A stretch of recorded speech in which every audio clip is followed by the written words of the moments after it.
اے عاشقان رسول، اگر دیکھا جائے تو ہمارے معمولات میں سے کئی کام ایسے ہیں کہ انہیں اگر ہم سنت کے مطابق کریں تو ثواب کے حقدار بن سکتے ہیں، جیسے سنت کے مطابق کھانا کھانا، سنت کے مطابق پانی پینا، سنت کے مطابق چلنا، سنت کے مطابق سونا، لباس پہننا سنت کے مطابق جوتے پہننا اور اتارنا، سنت کے مطابق تیل لگانا، ناخن کاٹنا، گفتگو کرنا، مسواک وغیرہ کرنا۔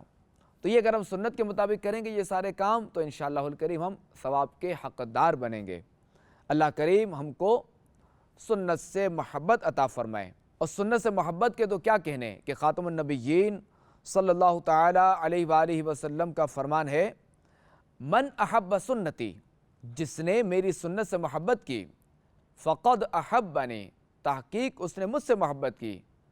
ومن احبنی، اور جس نے مجھ سے محبت کی، کان معی فی الجنہ،